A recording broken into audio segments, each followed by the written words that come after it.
Is saying you're looking hot today the same as saying that blazer looks sharp on you? I know, depends upon who is saying it and when it has been said. We today going to discuss about what do you mean by compliment, or is it a creepy, the fine line when it comes to posh act at workplace. So come along, we'll be discussing about what Posh Act is all about. My name is Abhijit and I am a consultant into Posh for past 7 years, formulating policies, having multiple of workshop which actually bring in a lot of questions which are really relevant. And I know that there are a lot of blur lines when it comes to Posh. And it is really a blurrer line when it comes to complimenting and sounding creepy at the same time. So we'll talk about that and let's see how it works. So let's see what is about a compliment culture. Now, when I say culture, it is already been driven by the top management to the lower end because culture always is formulated or it becomes a norm when it is propagated from top to down. Now, some of the cultural aspect can be a norm and some of them would be just an influence. So it is fair to say that most of the culture have a certain kind of norm which are power driven.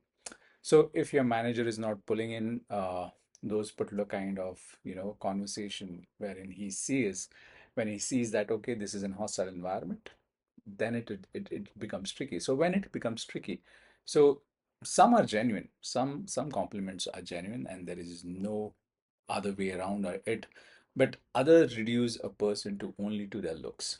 So what is the right way to do a compliment? So why I'm saying that when you compliment someone on their looks, you are reducing them to an object. So when you're just complimenting on their looks, how they look in a certain dress, how fit they are, how their vital statistics looks very accentuated in certain kind of dress, then it is a gray area. And Bosch look at it in a different way because it is always the effect is more highly taken into consideration, not the intent of the person who is a doer.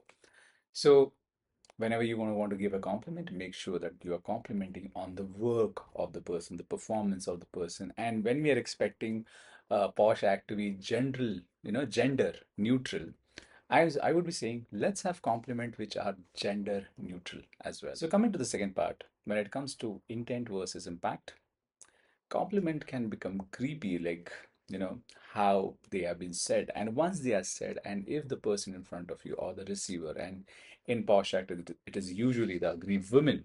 So there is a very clear cut distinction about who can raise a complaint in Posh.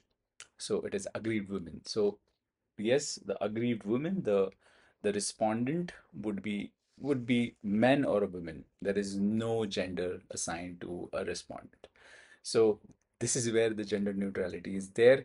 So a woman can be harassed by both men or women based upon which category of posh harassment can come under.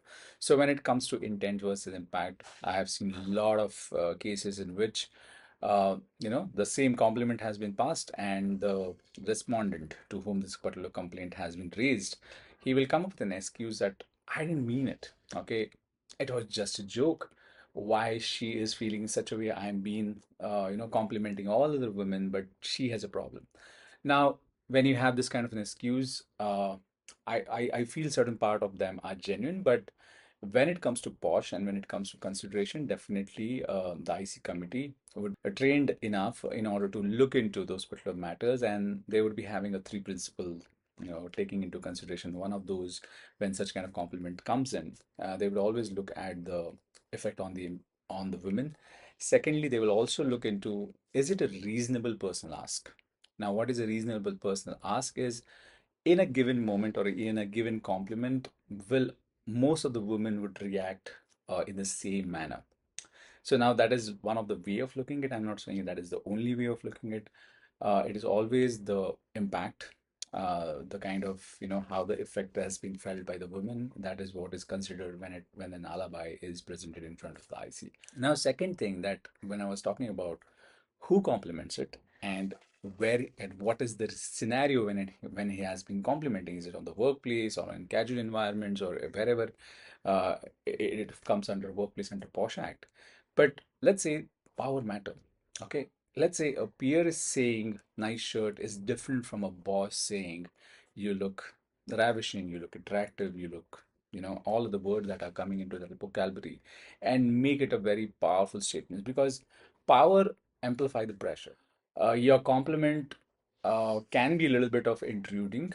It can be somewhere you are be entering into personal spaces, and the recipient would be, under an invisible pressure because of the position, because of the power that we have. Because at the end, boss control promotions and all of the perks or career growth when it comes to workplace environment. So that is one thing that I want to talk about.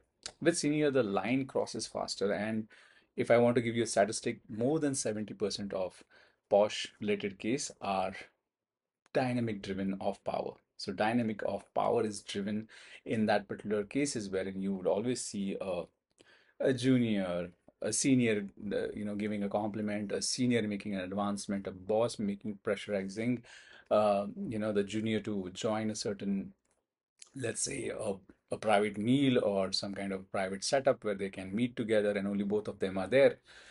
That is a part. So talking about the general double standard that we have in our, you know, in our workplace environment, that we look at men rarely get reduced to looks.